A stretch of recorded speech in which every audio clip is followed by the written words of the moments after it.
Okay, let her go. Okay, hi everybody. My name is Fran Ritchie. I'm Pat's daughter, and I just told her I basically am stealing the microphone from her right now. We wanted to make sure that we had an introduction since today is such a big, exciting day, and we're celebrating a lot. So I just have a very brief introduction for her. Today, I don't know if everyone knew, but it's the 30th celebration of Heritage Day. So the very first Heritage Day was in 1991, and it was held at Falks Run Grocery, and there were 80 people and 40 states. So 40, woo, that'd be a lot. It was 4. That's still a lot though. So I was just curious, is there anyone in the crowd who happened to be at that first Heritage Day? Nice, okay, yeah, nice, good. Oh, that's great. And since then, I was just looking, there's a great poster on the history of Heritage Day, so I encourage people to check that out. But there were a couple years where there were people from 18 states. We had those, and several years where there were people from 17 states. And the most we've ever had so far is 401 people, which is a ton. And there were several years where it was just consistently over 300, which is so much. And after, we grew out of Falks Run Grocery and then moved over, basically for majority of the years over at Falks Run Elementary School, which was very fun. But I think if anyone was here in 2019, this is our second time being in Broadway High School, and it seems like a really great space, so we're happy to be here. So it's very exciting to be celebrating 30 years, and what started as a way for local family history researchers to get together and share information has now turned into what I think is a community event, and it gives us all a sense of belonging. We get to talk to folks, reminisce on the past, and really learn about ourselves. So I think it's a really special event, and it's something that not that many people get to have in their own communities. And when I talk about it with my coworkers and my friends, they all realize how special and important it is. And we have Pat to thank for that. And it also kind of turns into a special family reunion for us, and I think for other families as well. People make a specific plan to come to Heritage Day, and they come from all these different places. And I don't know if everyone knows, but it takes us about 3 hours or more to set up the night before, but it's still a lot of fun. And then we're taking down after Heritage Day ends, and then we all go and eat dinner together and share stories and laugh about our favorite things that happened during the day. So I'm speaking on behalf of everyone when I say thank you to Pat, and thank you especially to the folks who were early in the project and instrumental in getting Heritage Day going. So taking a little somber note now, COVID has taken away the last 2 years. Our 30th anniversary of Heritage Day was actually supposed to be in 2020.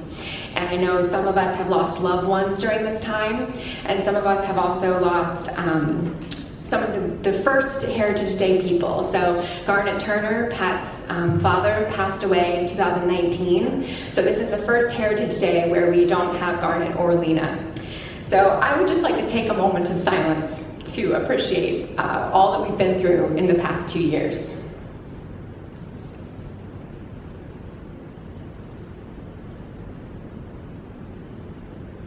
All right, thank you. They're all in our hearts. And if you'd like to, you can make a donation in their honor to the cemetery cleanup and the cemetery tombstone funds. I think they'd really appreciate that. Now, back to the celebration. So thank you all to the volunteers, to the poster makers, especially to the Turner siblings who helped for years and years, and of course to Pat, and happy 70th birthday. Yay! And so if you're around the applause. And we're lucky I'm not a very good singer, or else we'd all sing, but make sure everybody wishes her happy birthday. So thank you so much. Okay, thanks, Fran. Today, we're pleased to have Joe May back with us to talk about Harrison May, a local man and a cousin of many of us in this room who was instrumental in our fight for democracy in Europe. Joe, I know most of you know him, but in case you don't, he's chairman of the board and chief technology officer for EIT, LLC, a company he founded in 1977. Joe's an electrical engineering graduate of Virginia Tech and a professional engineer, and has an extensive background in circuit and instrumentation design. He currently holds 28 patents, but maybe you've added some more since we wrote this. 28 patents in areas ranging from measurement of gasoline octane rating to measurement of ultraviolet energy use in industrial applications. As a licensed fixed and rotor wing pilot, 2 of his latest patents are in the area of helicopter instrumentation. He served 20 years as a member of the Virginia House of Delegates, where he chaired the Science and Technology Committee and the House Transportation Committee. During his career, he's been a strong STEM advocate and youth mentor. He continues to promote these areas in his business and personal life. In his pastime, Joe's an avid history buff, particularly World War II. In 2009, he became interested in knowing more about World War II soldiers from his home area in Rockingham County who were killed in action. In collaboration with his sisters, they have researched and written a number of World War II stories of various soldiers whose heroic sacrifices are now recorded and memorialized in the Plains District Memorial Museum. Thanks a lot for coming, Joe.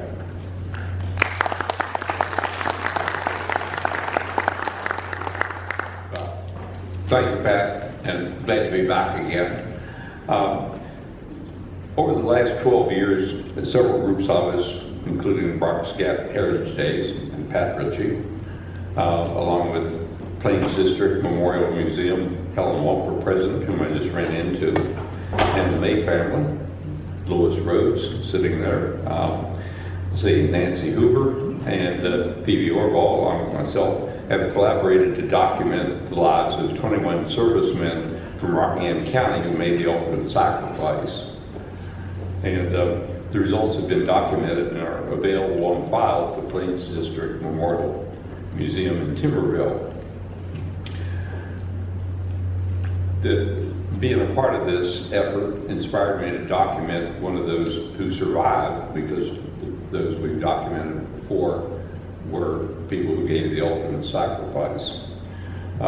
And it just occurred to me that, hey, there's some other people out there who are unsung heroes, and that it would be entirely appropriate to make note of their sacrifice. So I came to know Harrison May and his family, who worked with me a great deal in preparing this account of Harrison's basic life and career, particularly with emphasis on his part in the World War II Normandy invasion. Harrison was one of those quiet heroes. I had the opportunity to interview him for a total of about 3 hours over quite a period of time, and I was simply amazed at the things that he had been a part of, and he didn't take it seriously, would be my, he talked about it, oh yes, matter-of-factly, no issues like that. And so I decided that I would see if I could go ahead and do justice to the unsung hero who was Harrison May. And what I have to present today reflects that. Oops. Okay. No, good. We're going to find out.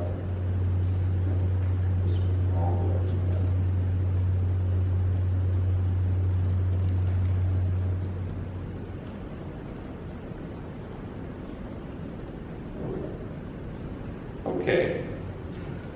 Well, let me do a quick synopsis of Harrison's life and career, and then I'll go back and get into some of the specifics of it, because it's pretty darn interesting. You almost can make a history book out of some of it, because Harrison was there. In any event, Harrison was born in 1916, July 23rd, 1916, in Folks Run, Virginia, and he attended Kaplinger Elementary School. Now, plenty of information out here on Folks Run and on Caplinger Elementary School, amongst other things, and I'd recommend that you go out and take a look at it, but I'll have to give this the once over lightly. After attending Caplinger Elementary School and around age 13, he started working on the family operation and ultimately had a sawmill nearby. And his adventures in the sawmill are interesting in its own right. He was quite a, I guess, athletic person would be not quite the right descriptor, but for instance, he once rode his bike 135 miles. He worked on a sawmill as an off-bearer, and Harris and I talked about this stuff for a long time. He lived in a cabin that was associated with the sawmill, and it's a real story in its own right. Didn't have time to do it justice, however. In any event, in October of 1940, he registered for the draft and at Coos's store, and was drafted May 5th, 1941. And Harrison, along with several other folks from our area, went to basic training at Fort Meade, Maryland, and they spent the next year and a half there training for what was going to be the invasion of Europe. So in September of 1942, the 29th Division with Harrison as a part of it departed New York on Queen Mary, went to England, trained there until June 6th, 1944. And there, the 29th Division disembarked from England, went to France, landed at Normandy Beach. They fought through Normandy. Harrison was wounded twice. Several of his colleagues didn't make it. We'll talk about that just a little bit later. And he was in Germany, or France and Germany, until 1945 when he was discharged, came back here. Harrison married Dessel, who is sitting on the front row here today, and they ultimately had 2 children, and I believe Randy is here today also. So good to see you again. And I guess what they did was go ahead and work. Frankly, Harrison came back, settled down, lived a very normal, very productive life. He worked for Mark Showalter and Mutual Feed for pretty much the rest of his career. He lived to just 4 months short of age 100, even though he suffered some pretty severe wounds when he was in Europe. In fact, I found his hospital records, and it was interesting in its own right. They gave him penicillin, which meant that he was dying properly, or they wouldn't have used penicillin because that was brand new then. Anyway, let's see. This is a picture of Harrison that I used in connection with a video interview that we did and was able to record. And I think you might find just reading the transcript interesting in its own right, because it's typical understated Harrison. Oops.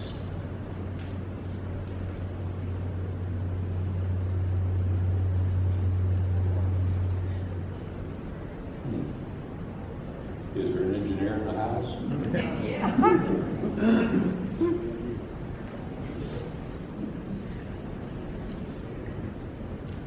There we go. Okay. This is sort of a random picture, but it has quite a bit to do with Harrison's story. This is Orville Neff, who lived over on North Mountain Road, and they were together from basic training in Fort Meade in 1941 till the time Orville died at the landing of Normandy. they were really close friends. I didn't realize that. While May survived Normandy, Neff did not. And in fact, that's part of the story to relate.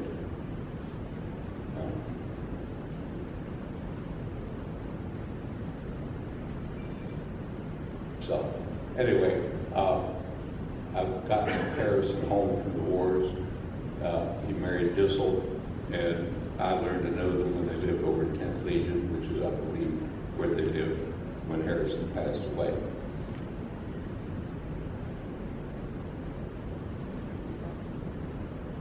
Okay. See, I'm trying to work my way through it. Pardon?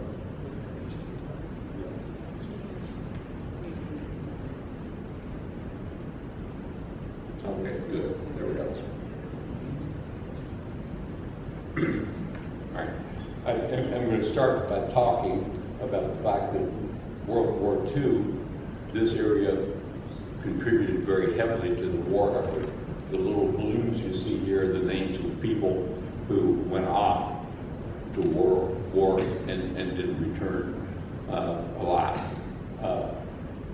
Holsinger down at Hooverville, Sager, Neff.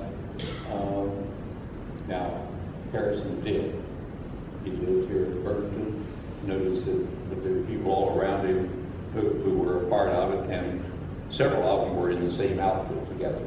So, anyway, these were some people from right around here who knew Harrison and were a part of the story.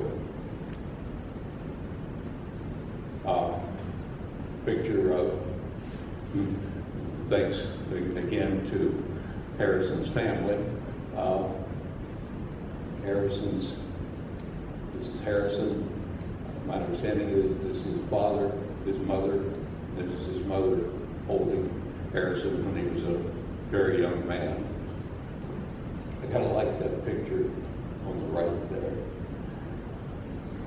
This is the basic training in 1941 at Fort Meade, and the people along the top are Harrison, this is Orville Neff, and this is J. Clark Rhodes, who was from Linville.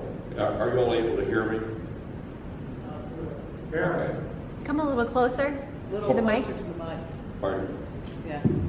There you go. You think a politician might have mastered that. Anyway, this is taken at Fort Meade, Maryland. This is Company G, 29th Infantry Division. They went ashore as a unit at Normandy. And believe me, that was no picnic.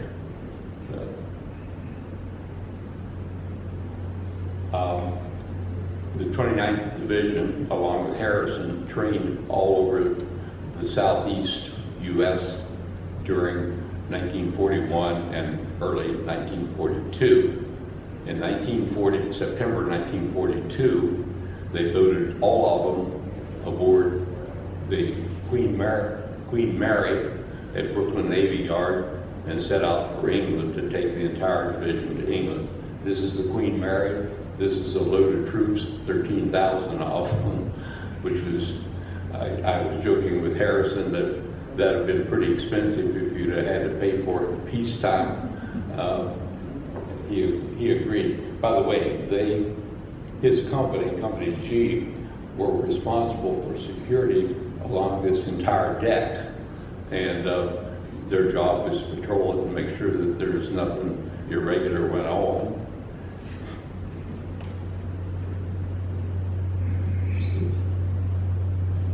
They got to England,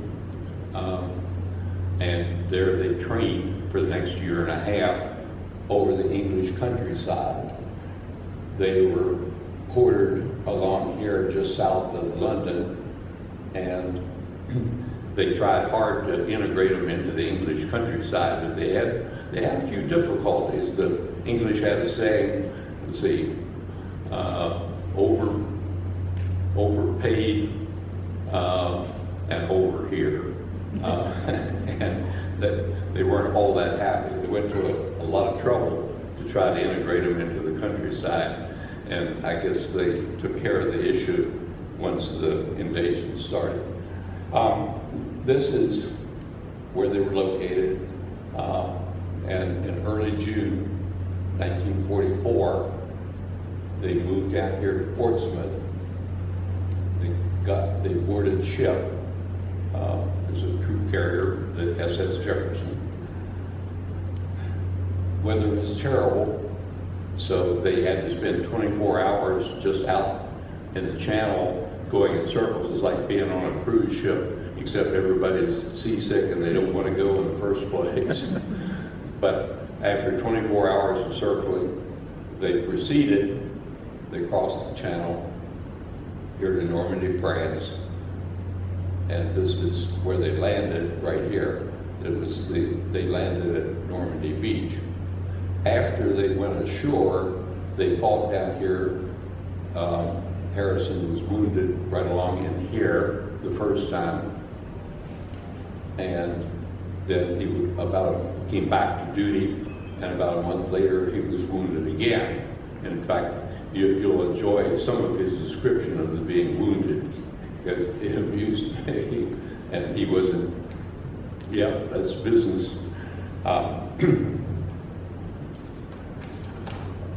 See if I can, there we go.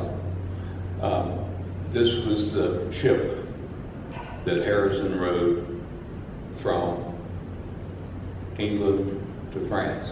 And they parked about 12 miles offshore. And if you look carefully, this is a troop ship, and they carried about 200 people, which means that they were pretty crowded. The boats that they went to shore on are these that are slung right here. They're called LCVs, and we'll have a picture of it, but this is the actual ship that they traveled on. They were down in the center of the boat until about 3 a.m. They brought them up on deck. They had what passed for a meal, I guess, except they were all seasick. And they put them in the boats, lowered the boats, and it was 12 miles to shore. And it took them several hours. They were to arrive off the beach at about 6 o'clock. They weren't too far off, so 3 hours they were doing 4 miles an hour or thereabouts. This is a view out of one of the boats, an LPV. It's landing craft personnel vehicle. This is actually Omaha Beach, and this is what it looked like looking out of their boat. Interestingly enough, Harrison stood in the back here. He was back in here because he had a flamethrower on his back, and he needed the room because the tank weighs about 80 pounds. And the squad leader, Orville Neff, was up here at the front, and they trudged into shore. They got a break. You see the smoke here? This is the actual beach, and the smoke is obscuring the beach so that the German artillery up on a hill here wasn't able to see them very well, so they had to fire blindly. But that changed later in the day, and boy, it was a mess. So, anyway, by the way, this is Normandy Beach right here, looking right straight ahead. And that's where they're headed, whether they wanted to or not. This is a little map of where they landed. The boat, the LCV, came right up on the beach, tried ahead, came here, and it was awful. I mean, just absolutely awful. There's no other way to describe it. This was a fortified passage. There's a big hill here. And there's like a big gully that goes through it. And this is heavily fortified, and they don't have any other choice but to go into it, toward it. This is today's view. They were out here parked in a boat. The boats ran up on the shore because the tide was in. They dropped them, and then their job was to get across the beach and up over this hill. Doesn't sound difficult, but boy, it was. By the way, that is Norman, and I took a picture a couple years ago after. This is what it looked like when they were landing there. See the hill, the water's out here, beach, and their job was to get up to the top of this hill. And you may wonder what this is. Well, this is the first temporary cemetery at Normandy, and somewhere in here is Paul Orville Neff's grave marker, because he died just a very short distance from here, right up here. In fact, I'll show you where that happened. This is a graveside ceremony, like June 8th or 9th, 1944. It's amazing what exists in the way of records. Orville and Harrison, Harrison was in Orville's squad, and they were friends, and they ended up coming. They were able to get up to here. Sand was not so deep then, so they were able to come into here, but they had to take cover behind this concrete breakwater. This is the actual breakwater that they took cover behind, and I talked to Harrison about it in the interview, but they couldn't move out from here because the Germans could shoot down on them from up on the hill, and they spent a good deal of time there. Ultimately, Orville decided that he was going to try to cross the road. There's a road that runs along here, that he was going to go for it, and he didn't make it. In fact, I talked to Harrison about that. Okay, here we go. This is looking in from what they would have seen from the boat, and what there's a gully over here called Lady Moulin, and they were to come across here, up to here, climb up. This is flat up here, and they just mowed them down by the hundreds, by the thousands.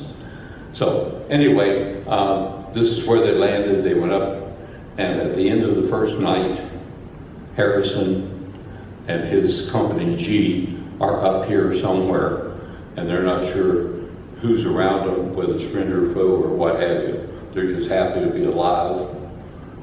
And so they spend the first night there. Orville has died down here trying to get across the sand, across that road to start up the hill. I'll go ahead and tell the story that Harrison related to me, because it's on the video. I asked him, I said, Harrison, I've always heard that Orville Neff was hit by an artillery round and his remains were never returned. And he said, oh no, that's not so. In fact, he was the first dead person I saw in Normandy. And I said, really? And he said, yeah, he was hit by small arms fire. And I said, well, what did you do? What did you think? And he said, well, I looked there, and he said, all I wanted to do was go and lie down with him because they were good friends. And the lieutenant said, too bad about Neff, but we got things we got to do. So I got up, and we went ahead and did them. And talk about unsung heroes, there's one.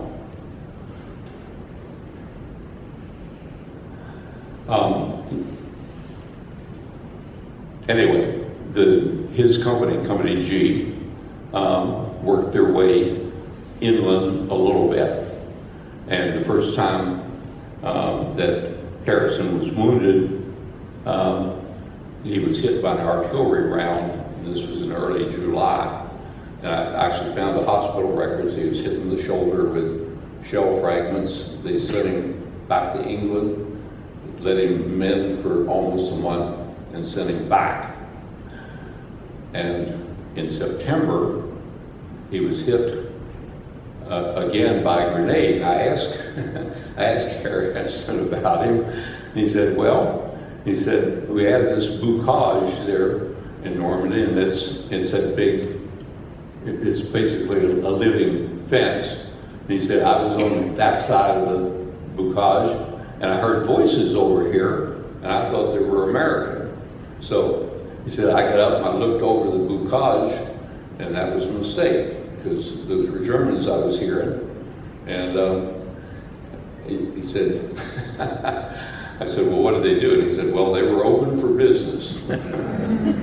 And they threw a grenade over, and the grenade injured his head and face considerably.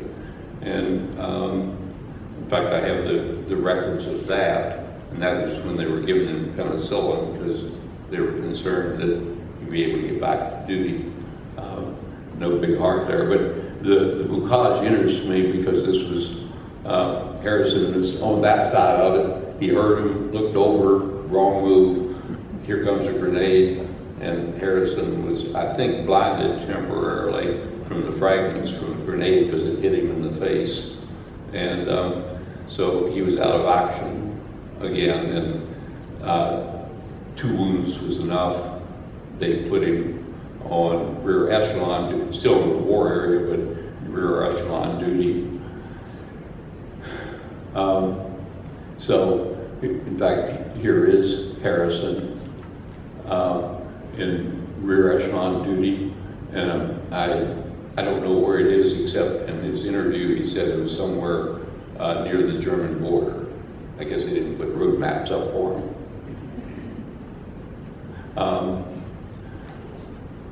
In December of 1940, well, actually prior to that, he was sent to marshalling camps there in Normandy, and in December of 1945, he was discharged honorably from the service.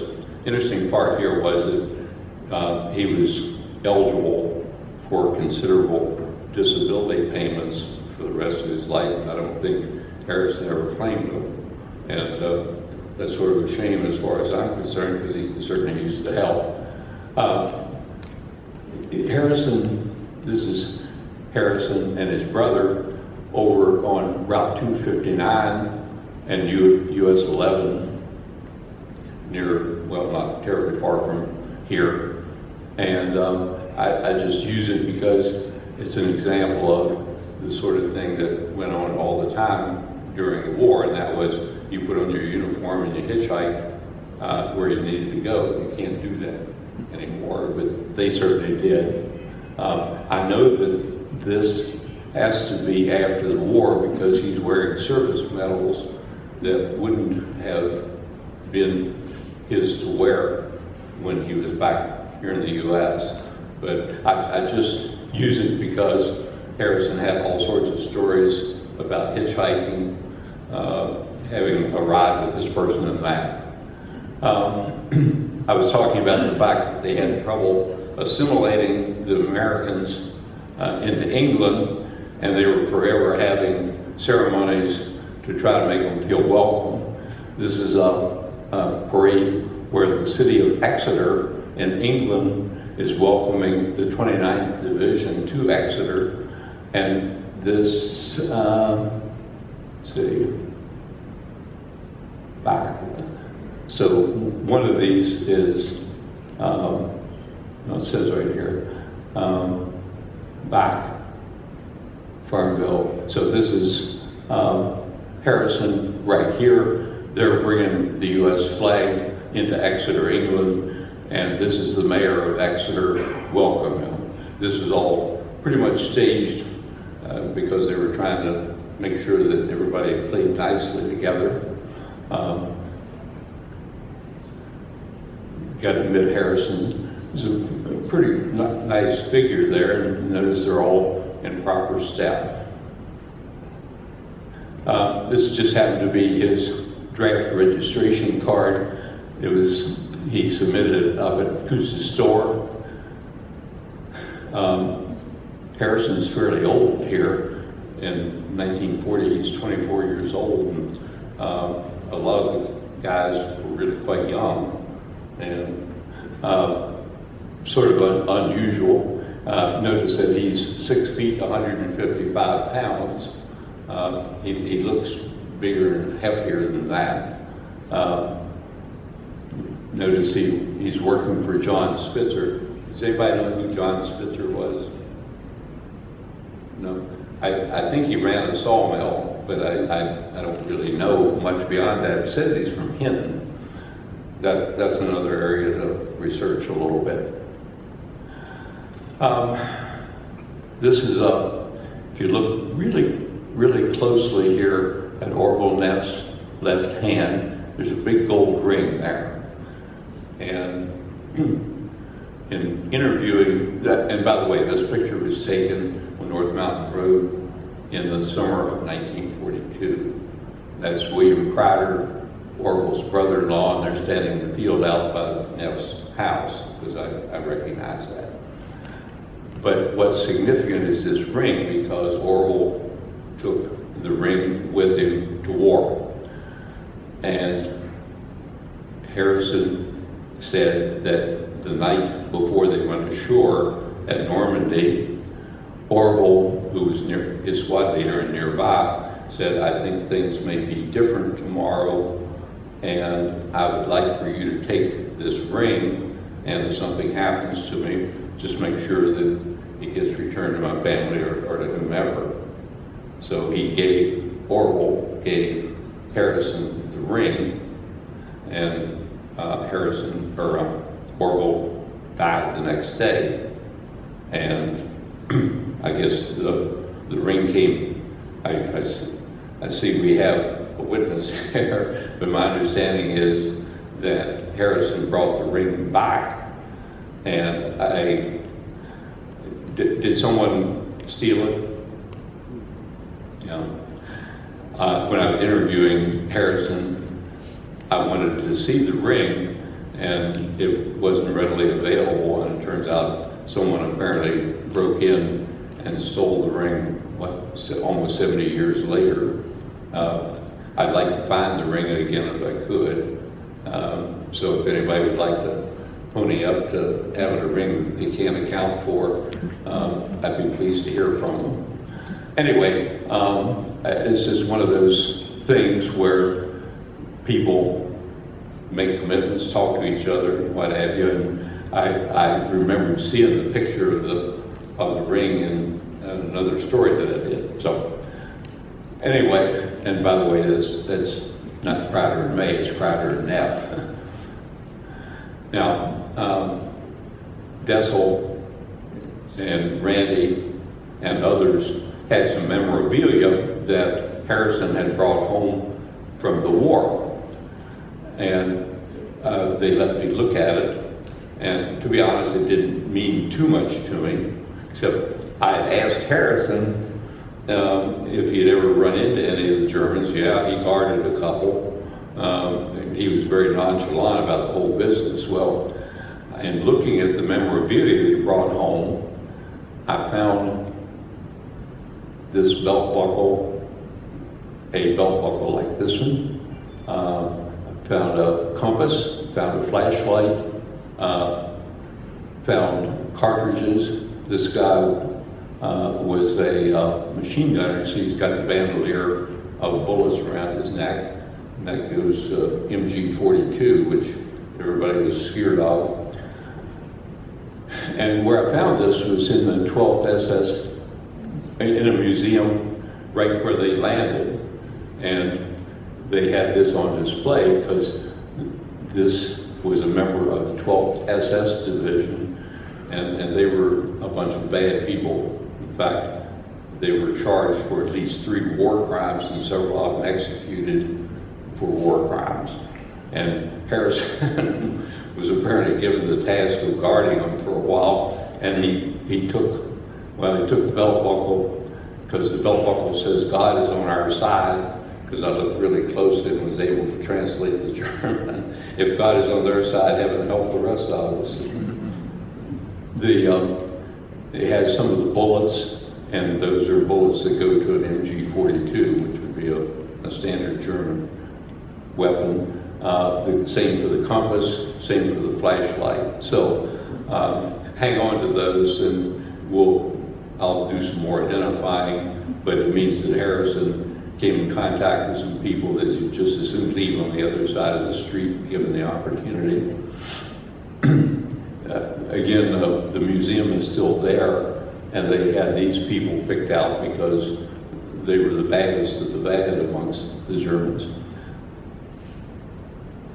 This is Harrison's hospital admission notes, and this was the first time he was wounded.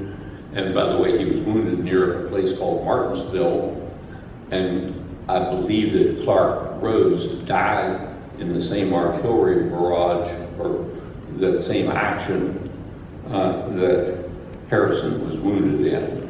I should be able to prove that by looking. In any event, see, they used penicillin therapy, and penicillin was a wonder drug those days, and they didn't use it except sparingly, so I guess they felt Harrison was well worth the effort. And I would agree.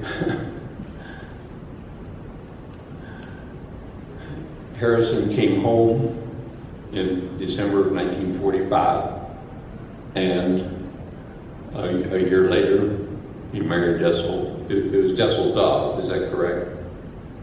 Okay.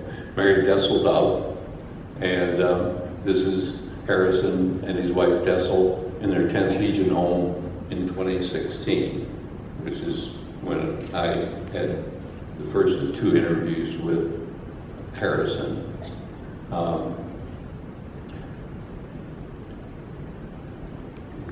He made it 4 months, I guess, short of his 100th birthday. Considering the wounds and things that he had been subjected to, that's pretty remarkable. This is his grave marker, and once again, consistent with the quiet hero, I've discovered he had a Bronze Star Medal, which at that time was not given for just putting in years. He had to do something significant and under combat conditions. And of course, Purple Heart with the oak leaf cluster. He had 2 Purple Hearts because he was wounded twice.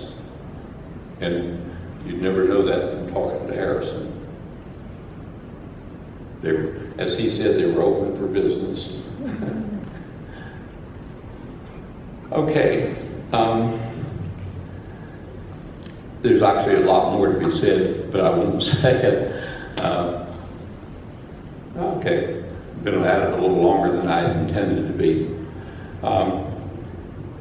Happy to take questions from anybody. What I intend to do is to go ahead and complete this because there's just so much more to be said, to be talked about, and with considerable pride, that I'm going to write it up, put it in the museum, the Plains District Memorial Museum down in Timberville, and what I'm hoping to do is perhaps go ahead and finish it up, present it as among a member, the group of the people that I just mentioned were able to present over the years past for other people.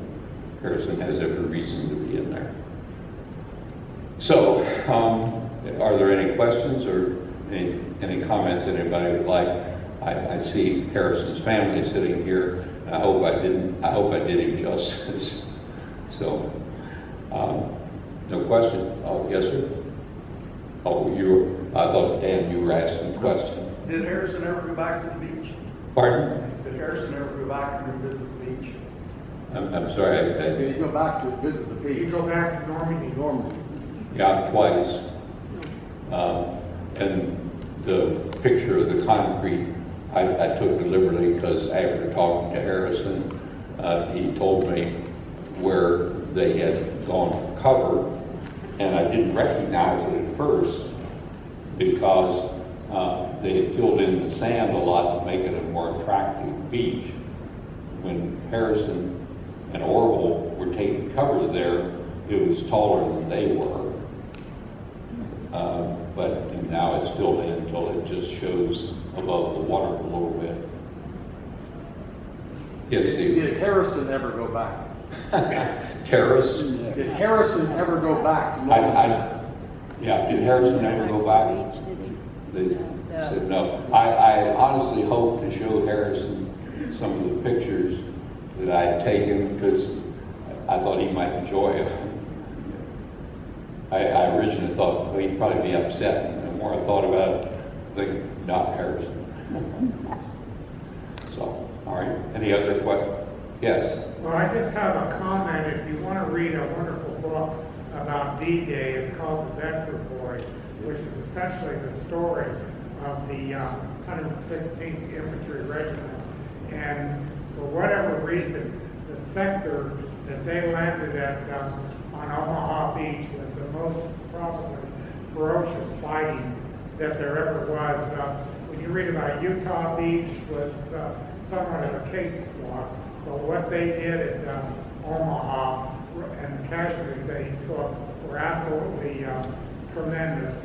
And it was really quite nip and tuck whether or not they were going to maintain the beachhead at that sector. Overall, we did pretty good, but there was I think essentially a German machine gun or Navy interlocking fire that virtually was so ferocious and so difficult to overcome. But the casualties from the 116th Infantry, and particularly from some of the boys from Bedford, Virginia, was absolutely incredible. The Bedford boys landed just to the right of Company G, and in fact, I've been down to talk to the people who run the Bedford Memorial.